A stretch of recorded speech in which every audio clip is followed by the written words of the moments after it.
Hi good morning दोस्तों, कैसे हैं आप सब। आई होप आप लोग बहुत अच्छे होंगे और आपकी पढ़ाई भी अच्छी चल रही होगी। Good morning Puja.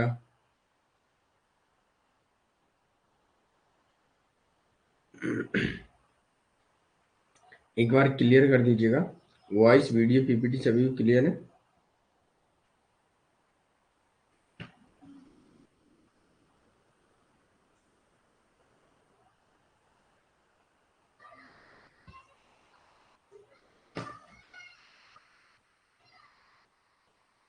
Okay, thank you पूजा।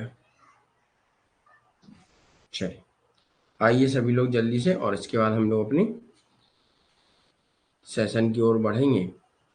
इसमें हम लोग चर्चा करेंगे आज पार्लियामेंट के बारे में।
चलिए, आ गए हैं हम लोग वापस, है ना।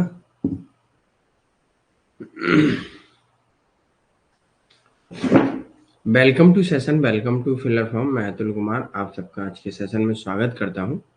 Voice video PPT I hope आप सभी लोगों को क्लियर होगा। तो आज हम लोग पढ़ेंगे भारत की संसद अर्थात पार्लियामेंट के बारे में। पहले स्टार्टिंग में पुरानी पार्लियामेंट के बारे में पढ़ेंगे और नई पार्लियामेंट जो बनी है हमारा, तो उसके बारे में भी हम लोग सीटों के बारे में चर्चा करेंगे। बस इतना ही यहाँ पढ़ाया जाएगा। ओके।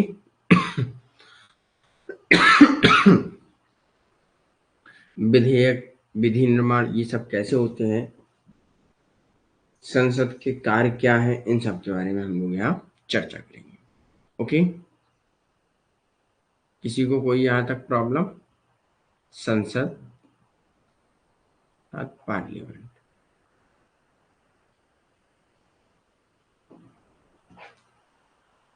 Good morning Pankaj.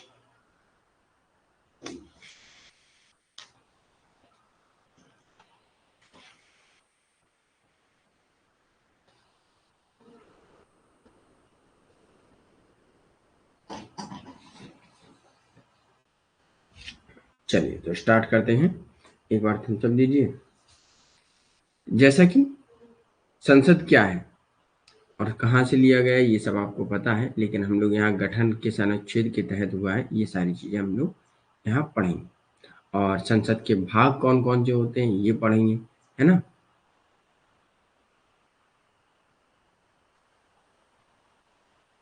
जिससे कि हमें सारी चीजें क्लियर होंगी। संसद संघ का एक विधायी अंग है। Parliament legislative organ of the union. संविधान के भाग 5 पार्ट 5 से अनुच्छेद 79 से 122 तक ये दिया गया है इसके बारे में। ओके। संसद के 3 भाग होते हैं, लोकसभा, राज्यसभा, राष्ट्रपति। ये 3 भाग हैं। यहाँ से कभी कभी आपको कंफ्यूज भी कर देते हैं कि आप लोग कहते हैं लोकसभा, राज्यसभा, है ना, राष्ट्रपति को नहीं कहते हैं। तो संसद के जो है भाग वो 3 हैं। कौन कौन? लोकसभा, राज्यसभा एंड राष्ट्रपति। ओके। राष्ट्रपति संसद का अभिन्न अंग है लेकिन सदस्य नहीं है, संसद का भाग है। अब यहाँ पूछ लिया जाता है कि संसद का भाग कौन है और सदस्य कौन है ना। तो संसद का भाग है राष्ट्रपति, ना कि सदस्य है। इसलिए सदन की किसी भी सत्र में नहीं बैठता ये, क्योंकि ये भाग है ना कि सदस्य। देखा है आपने कभी बैठते हुए? नहीं देखा होगा, है ना। संसद के कार्य क्या होते हैं? जैसे कि विधि निर्माण, कानून बनाना, कार्यपालिका पर नियंत्रण रखना। संसद सूचना का सर्वोच्च स्थान होता है। संसद के न्यायपालिक की ये कार्य, है ना, जुडिशरी जो वर्क होते हैं वो है संसद के। ये सारी चीजें रहती हैं संसद में। ओके। अब हमको यहाँ पढ़ना है दो सदन की संरचना कैसे होती है और फिर राष्ट्रपति कैसे होता है। राष्ट्रपति के बारे में हम लोगों ने ऑलरेडी पढ़ रखा है, लेकिन उसके बारे में भी थोड़ा बहुत हम लोग जान लेंगे। ओके। सबसे पहले देखते हैं लोकसभा। और विधि निर्माण का कार्य कैसे होता है ये भी जान लीजिए। लॉ बनाने का प्रोसेस क्या है? लॉ बनाने का प्रोसेस क्या है आपको पता होना चाहिए। सबसे पहले साधारण बिल आता है।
द्वारा पेश किया जाता है या पेश किया गया विधेयक होता है साधारण बिल, है ना। गैर सरकारी विधेयक, यह सरकार में मंत्री के अलावा किसी भी सदस्य द्वारा पेश किया गया विधेयक होता है। और ये जो गैर सरकारी होता है, नॉन गवर्नमेंट, ये इसके लिए दिन जो होता है वो शुक्रवार होता है, फ्राइडे। फ्राइडे को ही इसे लाया जाता है। ओके, वॉइस आ रहा है नहीं आ रहा है?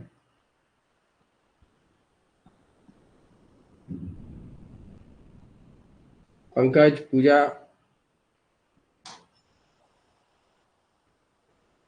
यहाँ तो मुझे क्लियर दिख रहा है।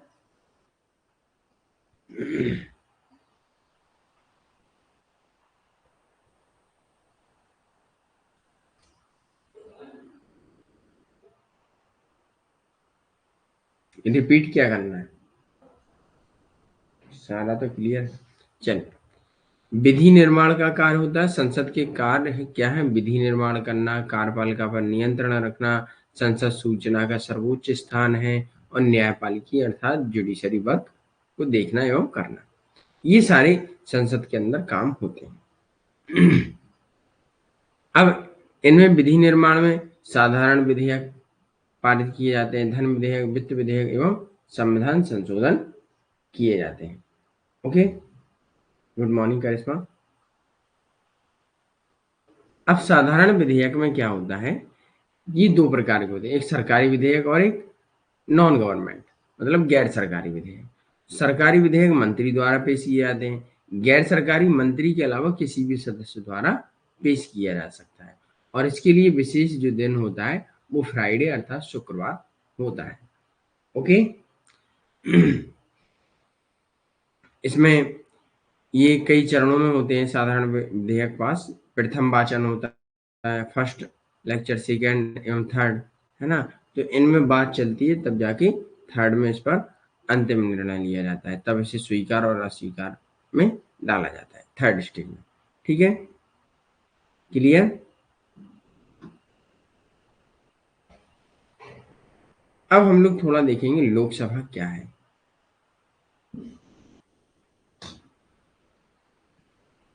अधिकतम शक्ति अर्थात अधिकतम सदस्य 552 होंगे, जिसमें 530 राज्यों का प्रतिनिधित्व करते हैं और 20 सदस्य संघ शासित प्रदेशों से। ओके, लोकसभा के लिए सदस्य जो होते हैं सीधे भारत के लोगों द्वारा चुने जाते हैं। जैसा कि हम लोग लोकसभा के चुनाव होते हैं तब हम लोग वोट देते हैं, राइट। 2024 में होंगे। लोकसभा की अवधि, लोकसभा एक स्थायी और निरंतर कक्ष नहीं है, अर्थात अस्थायी है, कभी भी भंग हो सकता है ना। इसीलिए इसकी सामान्य अवधि 5 वर्ष के लिए होती है। लोकसभा अस्थायी है, स्थायी नहीं है कि भाई 5 साल ही रहेगा, हो सकता है राष्ट्रपति खुश ना हो और भंग भी कर सकते हैं इनकी सभा को। हो सकता है प्रधानमंत्री अपनी ही उसको परिषद को, मंत्रिमंडल को विघटित कर सकता है। हो सकता है कि उसकी सरकार गिर जाए और फिर वो सरकार ही खत्म हो जाए, है ना, गवर्नमेंट ही खत्म हो जाती है। तो ये अस्थायी है, 5 वर्ष के लिए इसकी सामान्य अवधि मानी जाती है, अच्छा है। लेकिन 5 वर्ष के पहले भी इसे हटाया जा सकता है ना। ये चीज याद रखें। लोकसभा के लिए सीधे चुनाव के उद्देश्य से प्रत्येक राज्य को क्षेत्रीय निर्वाचन क्षेत्रों में विभाजित किया जाता है। हर एक क्षेत्र अर्थात रीजन अलग अलग निर्वाचित क्षेत्रों में विभाजित किया जाता है। जैसे प्रदेश देख लें, प्रदेश के अंदर भी क्या होते हैं, जोन टाइप होते हैं कि भाई ये भाग इतना लोकसभा क्षेत्र लगता है, ये वाला क्षेत्र ये लोकसभा क्षेत्र लगता है। तो हर राज्य के अंदर एक क्षेत्रीय निर्वाचन का विभाजित किया जाता है। ओके, याद रखिएगा।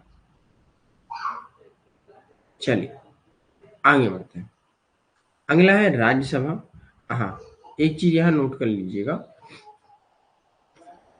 हो सकता है बाद में भूल जाए हम भी या आप भी, है ना। तो जो न्यू पार्लियामेंट बना हुआ है,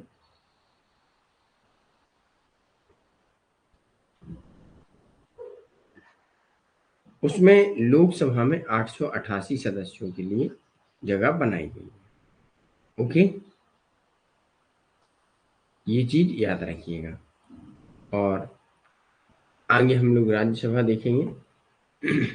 राज्यसभा में न्यू जो पार्लियामेंट बनाया गया है उसमें कितने हैं? 552। ओके, याद रखिएगा। अब हम लोग जो लोकसभा राज्यसभा के बारे में पढ़ेंगे, तो इसमें पहले जो थी सदस्य अधिकतम 250, जिसमें से 238 राज्यों एवं केंद्र शासित प्रदेशों के प्रतिनिधि हैं और 12 राष्ट्रपति द्वारा कला, साहित्य, विज्ञान एवं समाज सेवा के क्षेत्र में नामित किए जाते हैं। लेकिन इनको भी जो एंग्लो इंडियन की सीट्स थी जो उनका प्रतिनिधित्व करते थे लोकसभा में, उनको लोकसभा में जो प्रतिनिधि करते थे, तो 2 एंग्लो इंडियन की सीट थी, इनको हटा दिया गया है। आर्टी 104 104 कॉन्स्टिट्यूशन अमेंडमेंट द्वारा जो 2019 में हुआ था। ओके, ये सीटें समाप्त कर दी हैं। लोकसभा में जो सीटें हैं वो 888 हैं। ओके, राज्यसभा में 552 है। हाँ, अब आते हैं राज्यसभा। ये हमने आपको बता ही दिया। राज्य और केंद्र शासित प्रदेशों के प्रतिनिधियों को अप्रत्यक्ष रूप से आनुपातिक प्रतिनिधित्व प्रणाली के माध्यम से एकल संक्रमणीय वोट के माध्यम से चुना जाता है। अर्थात जो हमारे यहाँ वो प्रत्यक्ष होता है राज्यसभा में, वो लोकसभा में, वो राज्यसभा में नहीं होता है। राज्यसभा में अप्रत्यक्ष एवं अनुपातिक रूप से चुने जाते हैं संक्रमणीय वोट। हमने आपको कंटेम्प्रेरी पॉलिटिक्स में ये सारी चीजें पढ़ाई थी। चलिए बताइए, अनुपातिक प्रतिनिधित्व क्या है और संक्रमणीय वोट सिस्टम क्या है? गुड मॉर्निंग साक्षी।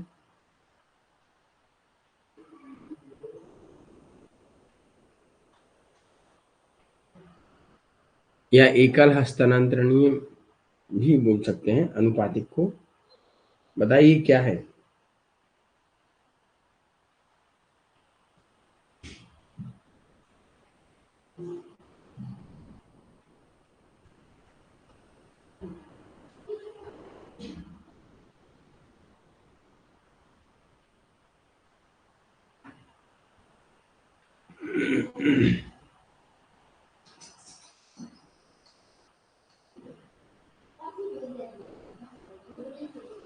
बताइए, किसी को भी पता नहीं है?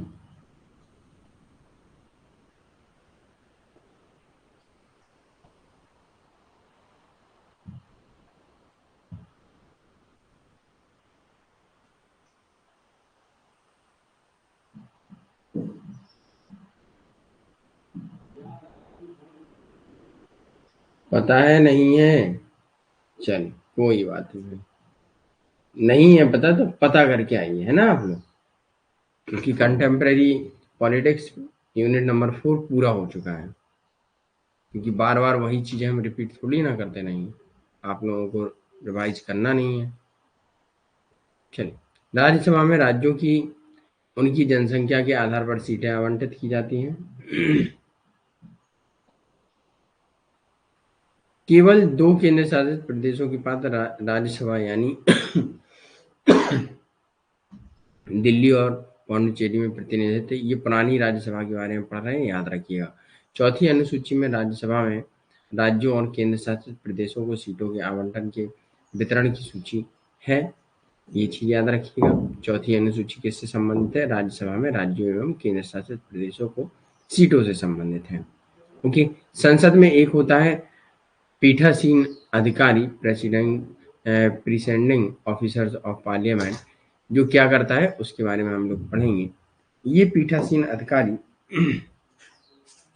लोकसभा अध्यक्ष, लोकसभा उपाध्यक्ष, राज्यसभा के सभापति, राज्यसभा के उपसभापति, है ना, इनकी कार्य सदन में सदस्य गर्मा बनाए रखने तथा संविधान का उल्लंघन न करने के लिए काम करते हैं ये। ओके, ये वोटिंग, बिल पेश करना आदि निर्णय अध्यक्ष निश्चित करता है इसमें। और राज्यसभा लोकसभा के सभापति उपसभापति का कार्य करता है।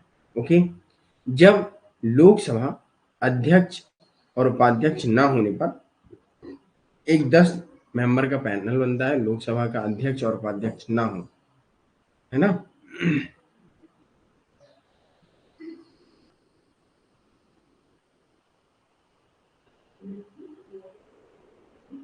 ना हो तब क्या होता है, 10 मेंबर का एक पैनल बनता है। Good morning Muniya.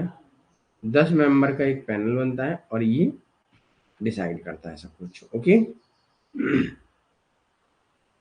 लोकसभा का अध्यक्ष, एक चीज याद रखिए, लोकसभा में अध्यक्ष होता है और उपाध्यक्ष होता है, राज्यसभा में सभापति होता है और उपसभापति होता है। ओके, अब आता है लोकसभा अध्यक्ष मनी बिल को चेक करता है, और मनी बिल है कि नहीं, मतलब मनी बिल को जो चेक करता है वो डिसाइड करता है कि ये मनी बिल है कि नहीं, वो चीज डिसाइड करता है। लेकिन राज्यसभा में क्या होता है, राज्यसभा को ऐसी कोई शक्ति नहीं होती कि वो कोई बिल से संबंधित शक्ति रखता हो, है ना। जो भी शक्ति है वो लोकसभा के पास है बिल से संबंधित, राज्यसभा के पास जीरो है। क्लियर है यहां तक।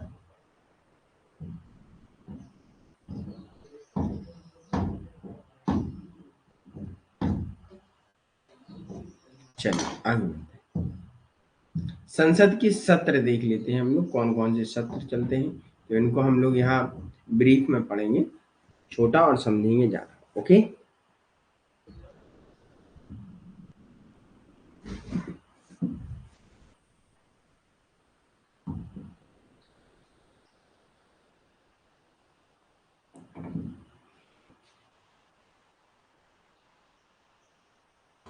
संसद के सत्र, सेशन ऑफ पार्लियामेंट, समन अर्थात समन। राष्ट्रपति समय समय पर संसद के प्रत्येक सदन को बैठक के लिए बुलाता है, लेकिन संसद के 2 सत्रों के बीच अधिकतम अंतराल कितना रखता है, 6 महीने से अधिक नहीं होगा। ओके, संसद को वर्ष में कम से कम 2 बार मिलना चाहिए। संसद 2 बार मिलती है वर्ष में, 6 महीने के अंतराल पर। ओके, जो राष्ट्रपति द्वारा बुलाई जाती है, और साल में 2 बार होती है 6 महीने के अंतराल पर। दूसरा, इसे हम बुलावा भी कहते हैं हिंदी में, या समन भी कहते हैं, बुलावा या समन। ओके,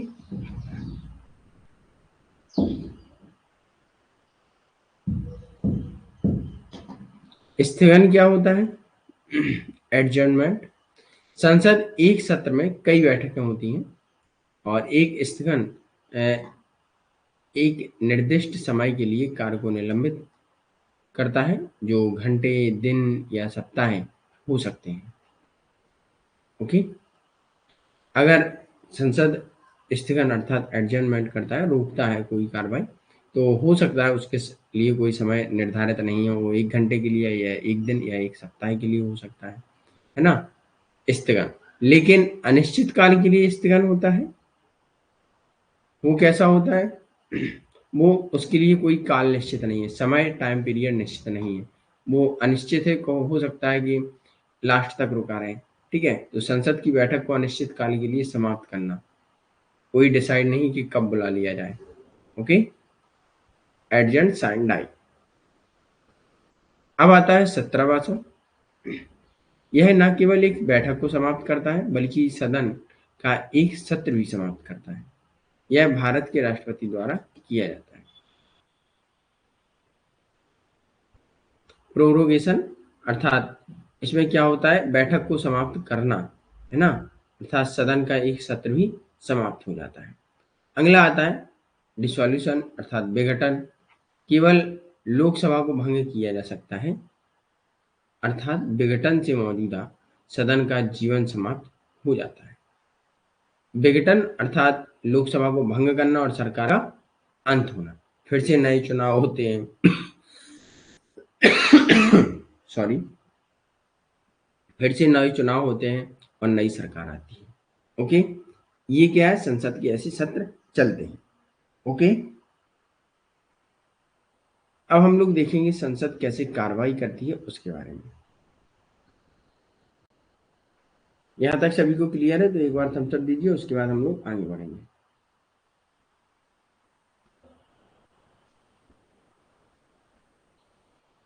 विश्वजीत, पूजा, साक्षी, पंकज, करिश्मा।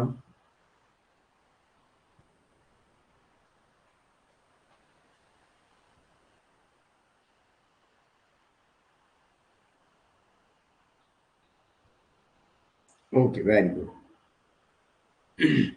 अब संसद कार्रवाई के उपकरण क्या है?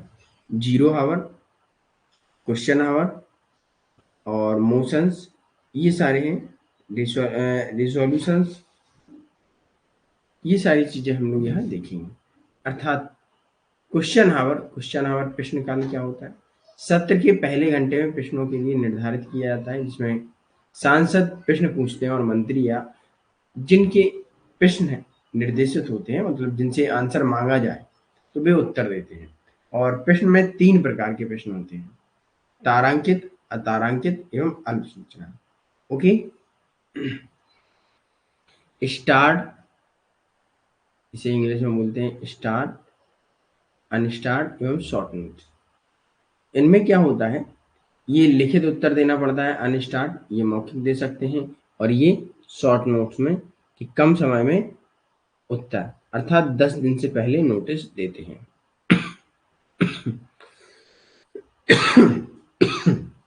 ओके,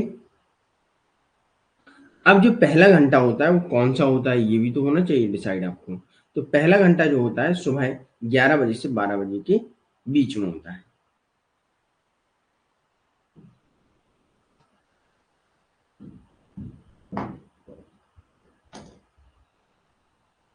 पूजा इसके बारे में लास्ट में डिसाइड करेंगे। ओके, ठीक है। तो सांसद इसमें प्रश्न पूछते हैं, जो 15 दिन पहले प्रश्न देते हैं, और तब मंत्री या जिससे संबंधित प्रश्न है वो उसका उत्तर देता है जैसा मांगा जाए।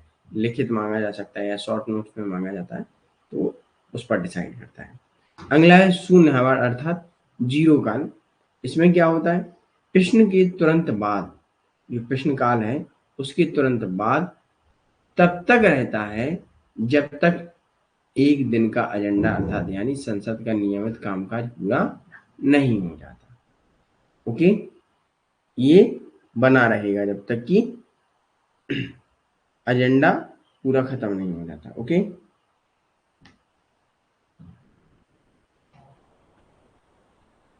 यस साक्षी।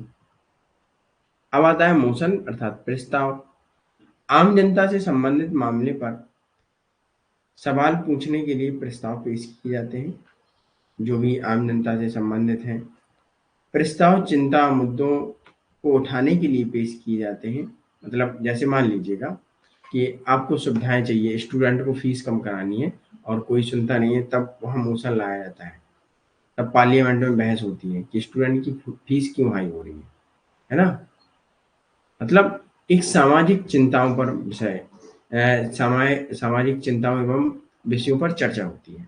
ओके, सांसद प्रस्ताव को स्वीकार एवं अस्वीकार करके, यानी मतदान के माध्यम से प्रस्ताव पर अपना नियंत्रण दिखाते हैं। प्रस्ताव मंत्रियों एवं निजी सदस्यों दोनों द्वारा पेश किए जाते हैं, अर्थात कोई भी ला सकता है इसे, लेकिन आम जनता नहीं कि हम चले जाए या आप चले जाए, तो ऐसे नहीं। ओके, निजी का मतलब है कोई प्राइवेट कंपनी या मान लीजिए एनजीओ वगैरह होते हैं। ओके, अब ये 3 प्रकार के होते हैं। ओके, इनके बारे में भी हम लोग पढ़ लेंगे। मूल प्रस्ताव ये अत्यधिक महत्वपूर्ण मामलों से संबंधित होता है, जिसमें राष्ट्रपति का महाभियोग पर आधारित है ये मूल प्रस्ताव। स्थानापन्न प्रस्ताव, ये एक मूल प्रस्ताव के विकल्प के रूप में पेश किया जाता है।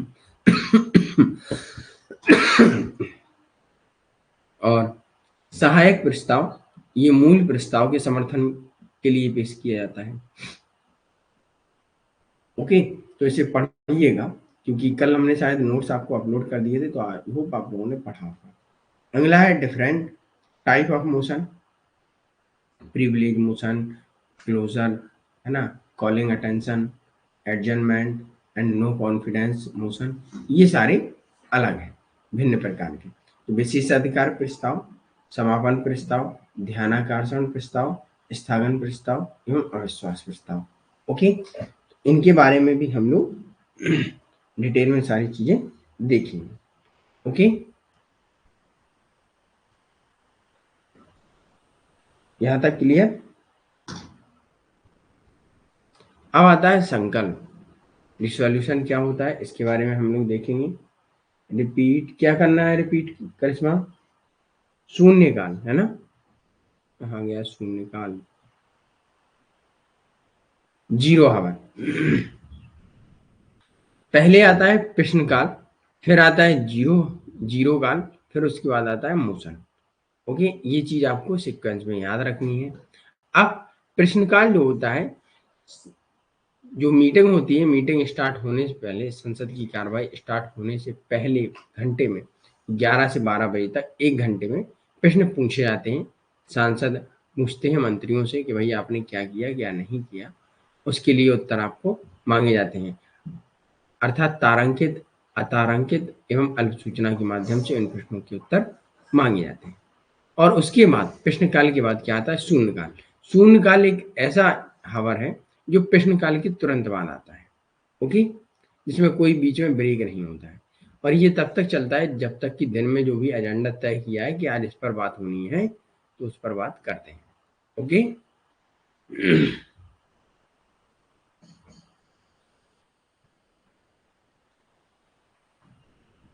चलिए, क्लियर हुआ।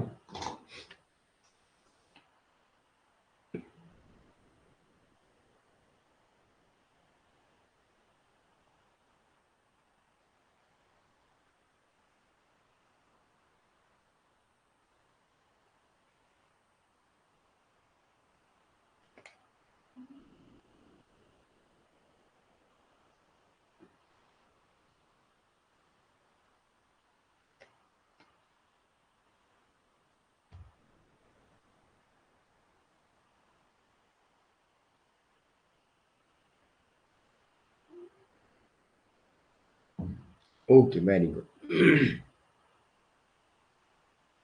अब आते हैं संकल्प की ओर। यह क्या होता है, इसमें सदस्य आम जनहित के मामलों पर सदन एवं सरकार का ध्यान आकर्षण करता है कि भाई जो आम जनता को सुविधाएं चाहिए हैं उनकी ओर ध्यान देने के लिए कहता है, और उसी के लिए ये प्रस्ताव पेश किया जाता है। संकल्प पर चर्चा सख्ती से प्रासंगिक एवं संकल्प के दायरे में होती है। मतलब इस पे जो भी नियम लिए जाएंगे वो बहुत तेजी से लिए जाएंगे। ये 3 प्रकार के होते हैं, निजी सदस्य का संकल्प, सरकारी संकल्प या वैधानिक संकल्प। ओके, और प्रत्येक संकल्प का एक प्रस्ताव अर्थात मूल प्रस्ताव होता है, लेकिन सभी प्रस्ताव संकल्प नहीं होते। ओके, लेकिन प्रत्येक प्रस्ताव पर मतदान होता है, लेकिन सभी प्रस्तावों पर मतदान नहीं होता। ओके, एक चीज याद रखिएगा, सभी प्रस्ताव, जितने भी प्रस्ताव रखे जाए वो सारे संकल्प हो तो ऐसा नहीं है, है ना। जनता से संबंधित होंगे वही संकल्प होंगे। यहाँ तक क्लियर सभी को।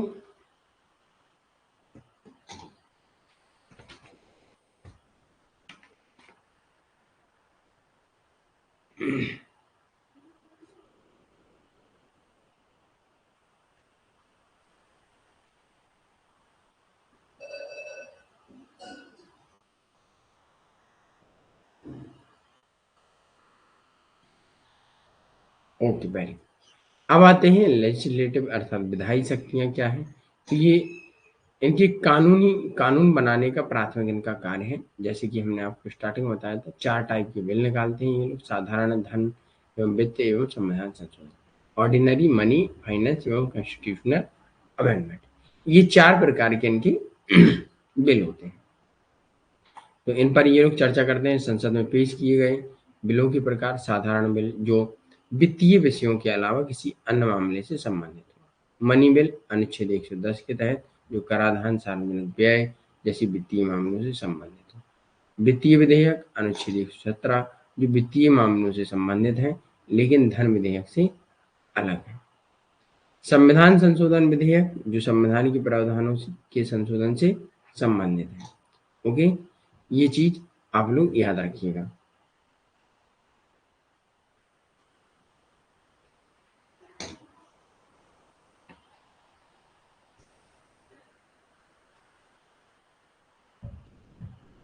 क्लियर हो गया?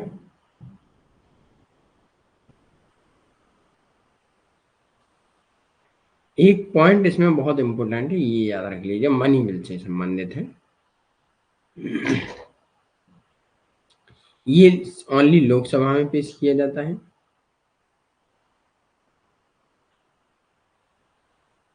और मनी बिल है या नहीं है इसके बारे में लोकसभा अध्यक्ष डिसाइड करते हैं। अगला, राष्ट्रपति इसमें स्वीकृति ही देता है, कभी भी अस्वीकृत नहीं कर सकता है राष्ट्रपति। ओके। वैधानिक लीगल, ओके।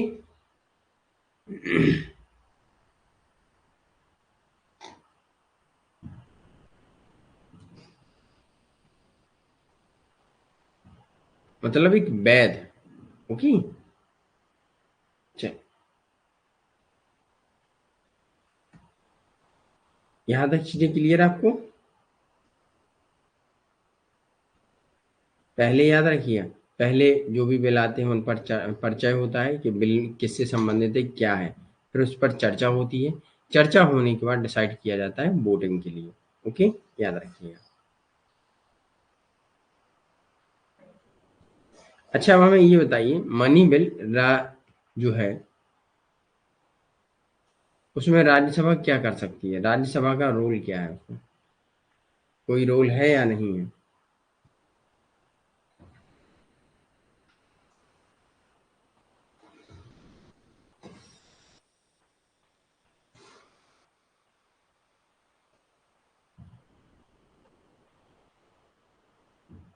बताइए।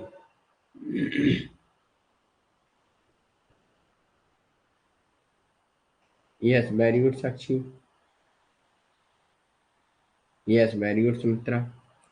तो किसी भी प्रकार का कोई रोल नहीं है। दूसरी बात, अगर धन विधेयक पेश कर दिया गया, ठीक है, 14 दिन में प्रतिक्रिया में नहीं दे पाते हैं या स्वीकृत नहीं होती है, तो उसे स्वयं स्वीकृत मान लिया जाता है और राष्ट्रपति उस पर स्वीकृति दे देते हैं। ओके, मनी बिल पर।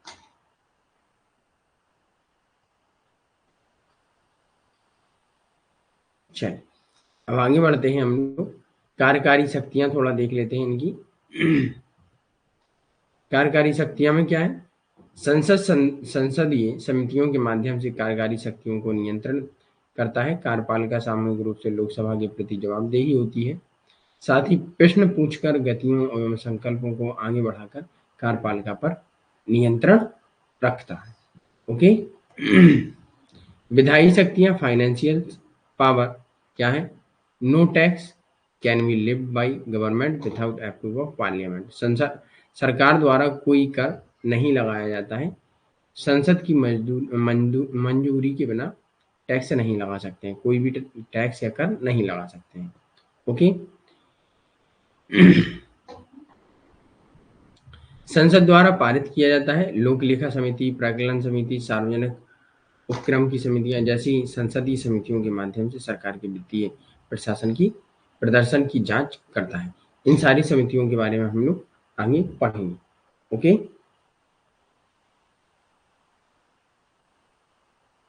अब आता है जुडिशियली पावर। तो इसमें क्या है? राष्ट्रपति पर महाभियोग, वाइस प्रेसिडेंट को हटाना, chief justice of India, high court जज एंड कैग, मुख्य चुनाव आयोग ईसी को हटाने की सिफारिश राष्ट्रपति से करते हैं और अपने सदस्यों को विशेष अधिकारों के उल्लंघन एवं अपमानना के लिए दंडित भी कर सकते हैं। ये इसकी न्यायिक शक्तियां हैं। अगला है इलेक्टोरल पावर। चुनावी शक्तियां क्या है? तो चुनावी शक्तियों में क्या है? राष्ट्रपति एवं वाइस चांसलर का चुनाव एवं वक्ता आदि, राष्ट्रपति, उपराष्ट्रपति, संसद के दोनों सदनों एवं राज्य विधानसभाओं के चुनाव को विनियमित करने के लिए, कानून बनाने के लिए प्रतिकृत है। ओके। अदर शक्तियों में सर्वोच्च विचारशील निकाय है। ये सभी 3 प्रकार के आपातकाल को मंजूरी देता है। राज्यों की सीमाओं को बढ़ाना, घटाना एवं बदलना या बदलवाना। ओके, ये सारी चीजें याद रखें। हाँ, टैक्स को हटाया और लगाया जाता है संसद की मंजूरी से। ओके, यहाँ तक क्लियर है सभी को?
तो कम समय में ज्यादा हो गया।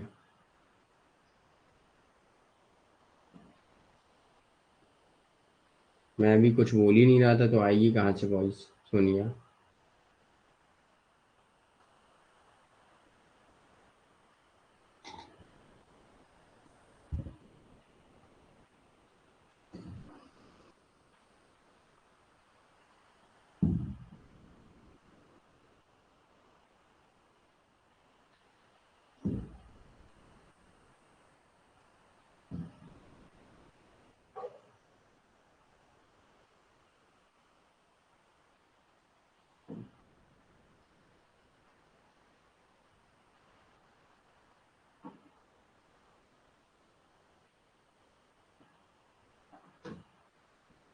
चलिए, okay, thank you for today session watch and most welcome. ये सारी चीज़ें आप लोग डिटेल में भी पढ़िएगा। ये हमने आपको एग्जाम के हिसाब से आपको मेन मेन पॉइंट आपको बता दिए हैं। ओके, अब जो भी डाउट बनता है तो आप हमसे पूछिएगा। कल हम लोग सुबह फिर 9 बजे मिलते हैं। ओके, क्योंकि ये टॉपिक दिख रहा है छोटा, लेकिन है बहुत बड़ा, कम समय में हो गया। ठीक है, जब तक आप इसे पढ़ेंगे नहीं सही से, तब तक नहीं आएगा समझ में। ओके।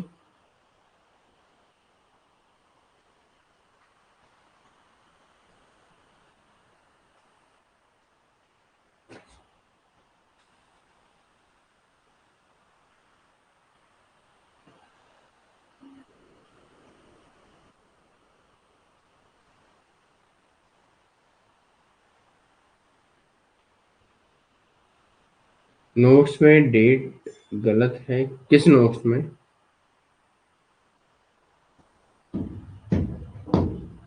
इसमें?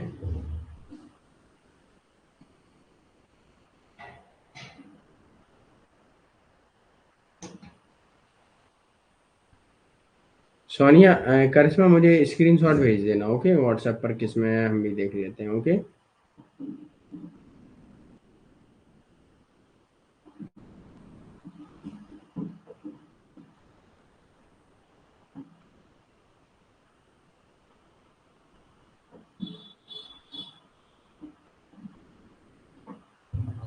9 AM नहीं, 7 AM, है ना?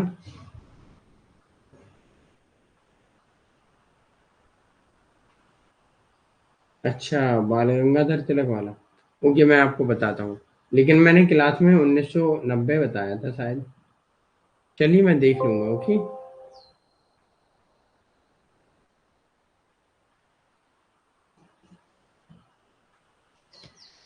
इवनिंग क्लास देखते हैं।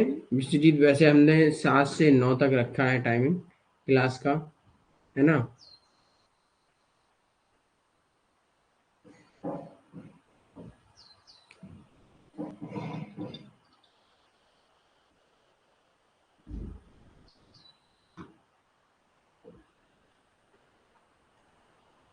हाँ, तो क्लास में मैंने नोट कराया होगा।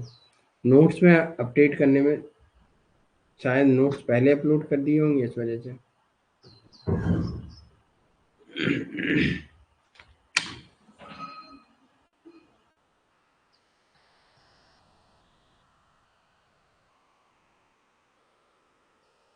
चल, ओके बाय।